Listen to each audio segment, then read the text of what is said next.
Hello, in this video I will show you how to replace the coolant and bleed the cooling system on Ford B-Max. The procedure is very similar for all the different engines that this car is equipped with.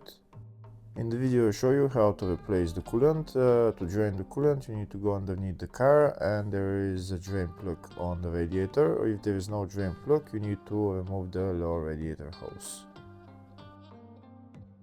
So here in my case I've already drained the coolant. You can see the coolant tank is empty. Now I'm going to remove the coolant cap. Before I start adding coolant, first I'm going to go inside the car and I'm going to turn the ignition on, and then I'm going to set my heater to maximum temperature and the blower motor to the lowest setting. This way the heater valve will open and coolant will be able to flow inside the heater core. Now I'm going to turn the ignition off and I'm going to go outside the car and start adding coolant. This car is using pink coolant. I'm going to start adding coolant until the coolant reaches maximum level on the coolant tank.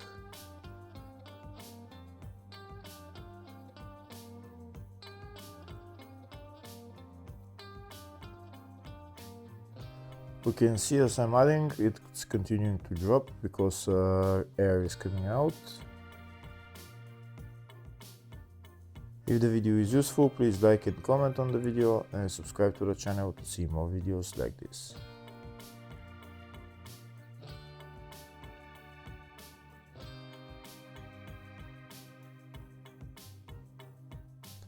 We can see there is still air coming out and the coolant level is continuing to drop. We're going to wait a little bit and add some more coolant.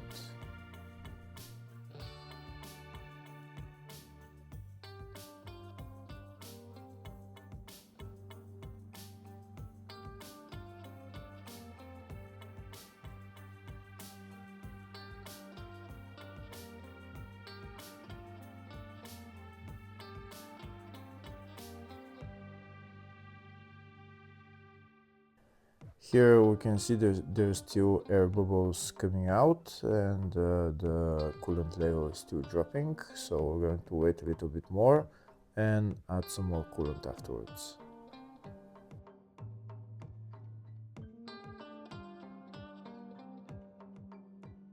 To help get the air out quicker, I'm going to start squeezing the lower and upper radiator hoses. Here's the lower radiator hose. I'm going to start squeezing it and you'll see how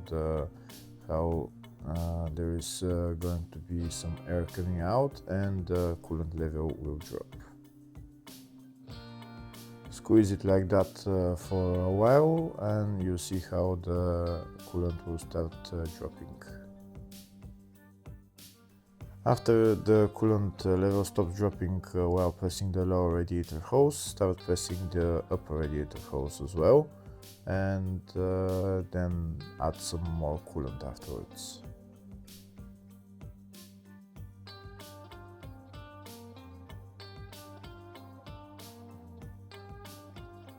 Now we're going to add some more coolant, make it to the maximum level.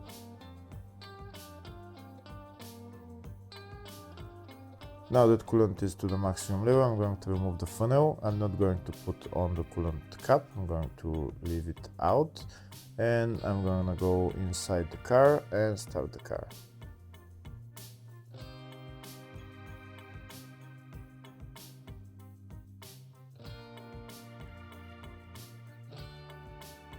That's the car started. Now I'm going to let it run until it goes to normal operating temperature, around 90 degrees Celsius, and I'm going to leave my heater on maximum temperature and at the lowest setting. I'm going to let the car run and I'm going to go outside the car and check the coolant level.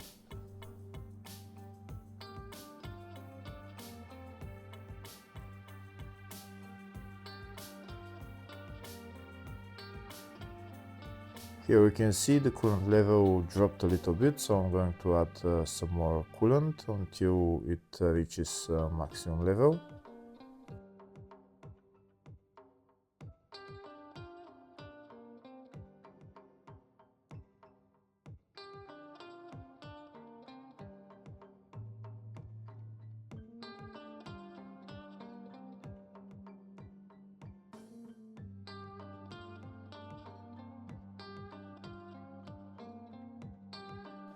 The coolant is at maximum level now, so now I'm going to let the car run until it reaches normal operating temperature.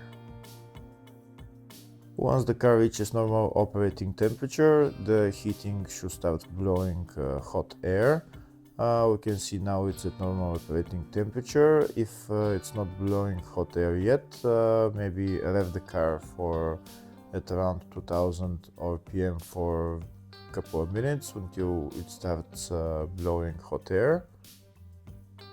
When the heater starts blowing hot air, that means that the old air pockets are gone and the cooling system has been bled. We continue to press the accelerator pedal, keeping it at around 2500 RPM, and wait for the heater to start blowing hot air.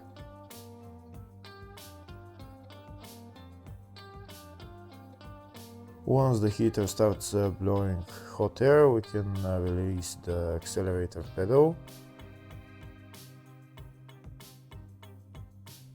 Now we can turn up the heater blower motor, and it should be blowing hot air now.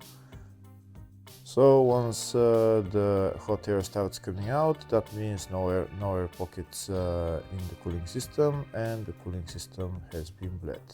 Now we can turn off the car and go outside the car.